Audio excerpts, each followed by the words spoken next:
حکیم لقمان رحمۃ اللہ علیہ فرماتے ہیں، زندگی میں بعض لمحات ایسے ہوتے ہیں جو برسوں سے زیادہ قیمت رکھتے ہیں اور گزر جانے کے بعد ہم قیمت دے کر بھی انہیں دوبارہ حاصل نہیں کر سکتے۔ کمزور انسان موقعوں کے انتظار میں رہتے ہیں، لیکن باہمت انسان خود مواقع پیدا کرتے ہیں۔ اپنی خواہشات کی نظر سے دیکھنا ہر شے کو حقیر اور ذلیل جاننا ہے، اور خالق حقیقی کی رضا کی ناشکری کرنا ہے۔ بے حاجات کی طلب کرنا اس کی حقیقی نعمتوں کو ٹھکرانا ہے۔ والدین کا بچوں کو خرچ سے تنگ رکھنا سخت غلطی ہے، کیونکہ اس سے وہ کینہ بنتے مگر سیکھتے اور بری صحبت اختیار کرتے اور آخر دولت کا منہ دیکھتے ہی کھاؤ اڑ ہو جاتے ہیں۔ یاد رکھو، کبھی دولت ایمانداری کے بغیر تمہارے دروازے پر نہیں آئے گی۔ جو کام خود بآسانی کر سکتے ہو، اس کام کے لیے دوسروں کو آواز ہرگز مت دو۔ جو انسان نفسیاتی خواہشوں کو ترقی دینے والا ہو، ہرگز کسی دوسرے کی ترقی کا بوجھ اپنے کندھوں پر نہیں اٹھا سکتا۔ جو اللہ کے قوانین کی خلاف ورزی کرتا ہے، وہ کبھی امن و امان کی زندگی نہیں گزار سکتا۔ اپنی نیکیوں کے لیے پوشیدہ جگہ بناؤ، جیسے برائیوں کے لیے بناتے ہو۔ بڑے آدمی اور بزرگوں کا کچھ مانگنا حکم کرنے کے مترادف ہوتا ہے۔ اگر تم امن کی خواہش مند ہو تو اپنے کان اور آنکھیں کھلی رکھو، لیکن زبان ہمیشہ بند رکھو۔ کسی خاص فریق کی خیر خواہی انسانی چال چلن کا ایک خلاف دیانت عمل ہے۔ جب تک ایک انسان دوسرے کی پیٹھ پر سوار ہے، دنیا میں امن و امان محض ایک خوبصورت خواب ہی رہے گا۔ تجھے اپنی زندگی کا سفر تنہا ہی کاٹنا ہوگا، تو کسی بھی ساتھی کی امید مت رکھنا۔ محبت کا ماتم اور محبت کی خوشیاں دونوں آنسوں ہی سے کی جاتی ہیں، ایک قطرہ زریلا اور دوسرا سلسبیل کا۔ پس ہمت نامرادی کی حد پر پہنچ کر اپنے اعضاء اور دماغ کو معطل کر بیٹھتے ہیں، مگر عالی ہمت خدا کی بخشی ہوئی طاقتوں سے کام لیتے ہیں۔ اللہ نے عورت کو اس لیے نہیں بنایا کہ وہ مرد پر حکومت کرے، اور نہ اس کے پاؤں سے پیدا کیا کہ وہ اس کی غلامی کرے، بلکہ اس کی پسلیوں سے پیدا کیا ہے تاکہ دل کے قریب رہے۔ زیادہ نرم ہو کر کسی کے منہ کا نوالا نہ بنو، کسی بھی حالت میں بھی اپنے دل کو مت گراؤ۔ دیکھو، لوگ گرے ہوئے مکان کی اینٹیں بھی اٹھا کر لے جاتے ہیں۔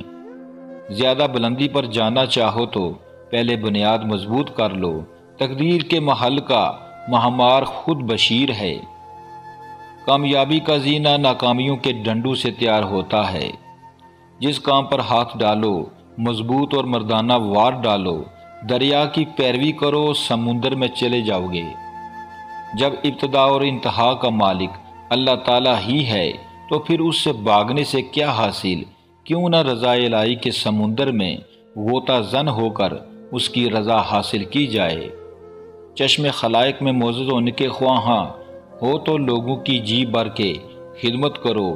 جس نے ہر کام میں شیطان کی مخالفت کی، اصل میں وہی بہادر ہے۔ جو عزت کا خواہاں ہے، اسے چاہیے کہ دوسروں کی عزت کرے۔ غرور تکبر کا پھل ہمیشہ کڑوا ہوتا ہے۔ دلوں کو محبت سے فتح کیا جا سکتا ہے، ظلم سے نہیں۔ بزرگوں کے پہنے ہوئے لباس یا استعمال کی ہوئی چیزوں میں ان کے انوار و برکات ذخیرہ ہو جاتے ہیں، اور ان انوار و برکات کی وجہ سے اللہ تعالیٰ ان کے وسیلے سے مانگی ہوئی دعاؤں کو قبول کرتا ہے۔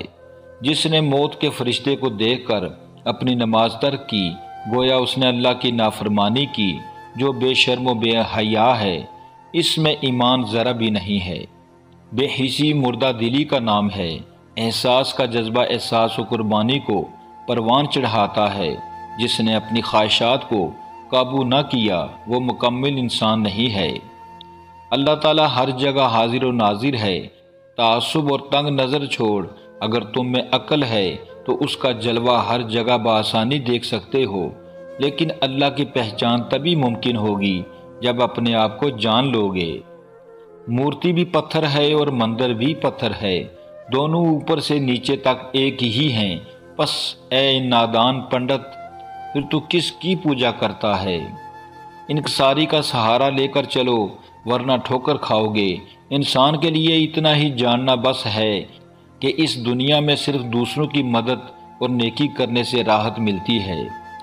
سفید بال ایک مدت میں انسان کو بوڑھا بنا دیتے ہیں، مگر تاریخ دانی بغیر کسی انتظار کے طالب علم کو تجربہ کار پختہ مغز بنا دیتی ہے۔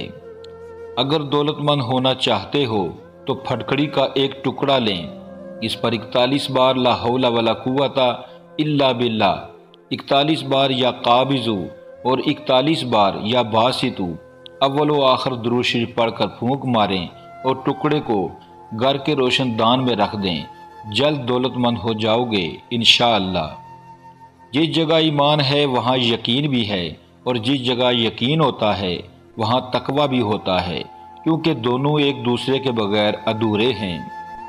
بھوک سے مرنے کی نسبت تلوار سے مرنا 1000 درجے بہتر ہے۔